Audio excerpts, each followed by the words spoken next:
Miami International Airport, 2:47 p.m., Tuesday afternoon. A private flight from Los Angeles has just touched down. On board is one of the biggest rappers in the industry. His name is Kevon. In the past 3 years, he's sold out stadiums across the country. His albums have gone platinum. His streams have topped hundreds of millions. He's at the absolute peak of his career. But what's in his carry-on bag is about to change everything. What he's about to experience will be the most shocking moment of his professional life. And it all happens in the next few hours. Kevon walks through the terminal with the kind of confidence that comes from success. Sunglasses on, designer suit, expensive watch. He's carrying a Louis Vuitton duffel with something worth $500,000 inside. He has no idea what's about to happen. He has no idea that the next decision he makes will set off a chain reaction that will make headlines across the country. He thinks about his Instagram post. He thinks about the music video where he'll wear it. He thinks about how people will react. What he's not thinking about is customs regulations. What he's not thinking about is that the rules apply to everyone, even to him. Before we continue with the next story, I need your support. Hit that subscribe button for our channel. We're sharing stories like this every single day. Real customs mysteries. Tell me where you're listening from. I want you to mention it in the comments. Officer Jennifer Martinez is working the counter at Miami International Airport. She's been doing this job for 12 years. 12 years of watching people try to sneak things through. 12 years of reading body language. 12 years of understanding human psychology better than most therapists. She has seen it all. She has caught people with drugs. She has caught people with stolen goods. She has caught people trying to smuggle in things that would make your head spin. She can read a person in seconds. She knows when someone is lying. She knows when someone is nervous. She knows when someone is hiding something. As Kevon approaches her counter, something in her gut tells her this one is different. She doesn't know why yet. She just knows. Jennifer, welcome back to the United States. Do you have anything to declare? It's a routine question. She asks it 50 times a day, maybe more, but she's watching him carefully. She's analyzing every micro-expression, every movement, every hesitation. Kevon, no, just personal items. Jennifer doesn't move. She's still watching him, and then she sees it. The hesitation, just a half second, but she sees it. Her instincts kick in. This is the moment where she knows something is wrong. Jennifer, I need to check your bag. It wasn't a question. It was a statement. It was an order. Kevon hands over the duffel. His confidence is still there on the surface, but something underneath has shifted. Something has changed. Jennifer opens it slowly. She's methodical. She's professional. Designer clothes, sneakers still in boxes, a leather jacket, normal things that you'd expect from someone traveling. And then at the very bottom, wrapped in Italian silk, she sees it. The chain. She lifts it slowly. Her eyes widen slightly. The light from the overhead fixtures catches the diamonds. The gold gleams with an intensity that's unmistakable. She can feel the weight of it in her hands. Even someone who knows nothing about jewelry can see this is expensive. This is serious money. This is the kind of item that makes customs officers pay attention. Jennifer, what is this? Her tone has changed. Not aggressive, but official, professional, serious. Kevon, it's a chain. I just bought it.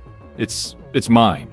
Jennifer, do you have documentation, receipt, invoice, proof of purchase? Kevon's stomach drops. He wasn't expecting this question. He wasn't prepared for this. He thought he could just walk through with his chain and no one would care. He thought success exempted him from these kinds of situations. Kevon, documentation? Jennifer? Yes? Where did you buy it? Kevon, Los Angeles, from a jeweler. But the papers, they're at my apartment. I put them away when I got home. Jennifer, and you paid how much for this item? Kevon, I paid cash. It was a lot. Jennifer picks up her radio without taking her eyes off Kevon. She speaks into it quietly. Within minutes, Officer David Chen appears. He's Kevon's worst nightmare right now. 18 years of experience in customs. Hundreds of investigations under his belt. Thousands of interrogations. He looks at the chain for 5 seconds. Just 5 seconds. And his entire demeanor changes. David, Mr. King, this item exceeds our duty-free limits significantly. Where is your documentation? Kevon, I told her. It's at my apartment. I paid cash. I'm not trying to sneak anything. David, without documentation, without proof of where this came from, we have a serious problem here. Can you tell me the jeweler's name? Kevon. Franco. Franco's Jewelry in Los Angeles. David. And did he give you any paperwork? Kevon. Yes. He gave me a receipt, an invoice, everything. But I left it at home. I didn't think I needed it. David, well, you do need it. Without proof of purchase, we can't verify the authenticity of this item. We can't verify where it came from. For all we know, this could be stolen. This could be part of a larger operation. We have to treat this as a potential issue. Kevon, it's my chain. I bought it. I'm not trying to sneak anything. I'm not trying to commit any crime. David, I understand. I believe you. But the regulations don't care about intent. They care about procedure. They care about documentation. They care about following the law. Then David says something that makes Kevon's heart stop. Something that makes his world collapse. David, this item is being confiscated. The words hang in the air. Kevon feels like he can't breathe. The room is spinning around him. Kevon, what do you mean confiscated? That's mine. I bought it. I have the right to own it. David, pending investigation. We need to verify its authenticity. We need to trace its origin. We need to understand the circumstances of the purchase. Until we do, this item stays with us. Kevon, how long are we talking about? A few hours? A day? David, could be weeks, could be longer. We have to follow protocol. The crown is placed in an evidence bag, right in front of everyone at customs, right in front of all the other passengers waiting in line. The bag is sealed. The chain is no longer his. It belongs to the United States Customs and Border Protection. One passenger sees it, then another. By the time Kevon leaves the customs area, a dozen people have their phones out, recording, filming, sharing.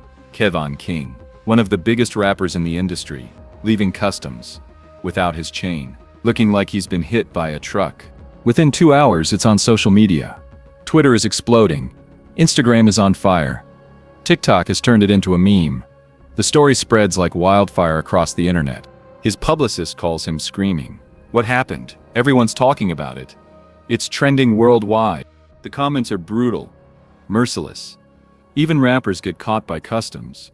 The crown that became a problem. Kevon's golden moment turned into a golden nightmare. From platinum records to customs jail. The internet is having a field day with this. His team is panicking. His manager is calling lawyers. High-powered attorneys are being brought in. His label is worried about his image. What does this do to his brand? What does this do to his upcoming tour? What does this do to his endorsement deal? But Kevon just feels hollow, because he knows he made a mistake. A stupid, careless mistake. He knows he was negligent. He knows he broke the rules. And now he has to face the consequences. Officer David Chen's team gets to work immediately. This is a high-profile case now. The media is watching. The public is watching. They need to do this by the book. They contact Franco in Los Angeles. They verify his credentials. They look at the invoice. They examine the chain under UV light, under magnification, under every possible test known to customs. Everything checks out perfectly. The chain is real. The gold is pure. 24 karat, just like Franco said, the diamonds are authentic. Real stones, real value. Everything Franco did was legitimate and professional. But there's still a problem, a big problem. Franco, the jeweler, had failed to properly document the transaction on his end. He wasn't registered with certain agencies. The paperwork, while existing, wasn't complete according to federal standards. There were gaps. There were missing signatures. There were incomplete forms. This means that even though the chain was real, even though Kevon legitimately bought it, the chain was legally questionable. The transaction itself was questionable. And in customs, if something is questionable, it gets held. It takes 6 weeks for the investigation to reach a conclusion. 6 long weeks. 6 weeks of negative publicity. 6 weeks of headlines. 6 weeks of late-night talk show jokes. Stephen Colbert is making jokes about it. Saturday Night Live has a sketch about it. Every comedian in the country is talking about Kevon and his golden chain crisis. 6 weeks of Kevon's reputation being questioned. People are wondering if he's a criminal. People are wondering if he was trying to smuggle something. People are wondering what really happened at that airport. Finally, after 6 weeks, the investigation concludes. The chain is released. It's officially his again. But there's a catch. Kevon has to pay $94,000 in duties, taxes, and fines. $94,000. On top of the $500,000 he already spent on the chain. He has to hire a customs broker to handle the paperwork. He has to go through legal procedures that most people never experience. When he finally gets the crown back, it doesn't come back the way it left. It doesn't come back in the beautiful box that Franco gave him. It doesn't come back in the Italian silk wrapping. It comes back in a plain, unmarked customs evidence bag. Gray, nondescript, depressing. Kevon holds it in his hands for the first time in 6 weeks. He opens the bag. The chain is still there. Still beautiful. Still valuable. Still worth $500,000. But it feels different now. It feels heavier. It feels like it represents something more than just success now. It represents a lesson. He makes a phone call. He calls Officer Jennifer Martinez, the woman who stopped him at customs. The woman who started this whole chain of events. Kevon, Officer Martinez? This is Kevon King. I wanted to call you and thank you. Jennifer, thank me? Most people don't thank me. Most people are angry. Kevon, I want to thank you for catching me, for doing your job, for showing me that the rules apply to everyone, even to me. Jennifer, you handled this well. Most people don't understand why we do what we do. But you got it. You understood the lesson. Kevon, I did. I really did. And then Kevon does something that nobody expects. Something that shocks the internet all over again. He creates a documentary, a short film about what happened. Not to make excuses, not to rehabilitate his image, but to educate people. To show them that customs regulations exist for a reason. To demonstrate that the rules aren't meant to punish. They're meant to protect. He interviews Officer Jennifer Martinez, Officer David Chen, Franco, the jeweler, and himself. He shows the entire process. He shows his mistakes. He shows his negligence. He shows his ignorance of the law. The documentary goes viral. Millions of views. Millions of people learning about customs regulations. Millions of people understanding that success doesn't exempt you from responsibility. The documentary becomes required viewing in customs training academies across the country. Officers use it to teach new recruits about human interaction, about empathy, about how to handle situations where people genuinely don't understand the regulations. Kevon's career doesn't end. It actually grows. Because people respect him for handling it the way he did. Not with anger, not with excuses, not with his lawyer telling him to shut up, but with maturity and accountability. Officer Jennifer Martinez is promoted. Her supervisor calls her into his office and tells her that her handling of this case set a new standard for how customs officers should interact with the public. The crown sits in Kevon's apartment. He wears it sometimes for special occasions, but mostly, it reminds him of a Tuesday afternoon at Miami International Airport, when everything changed. When he learned that success and humility aren't opposites, they're the same thing.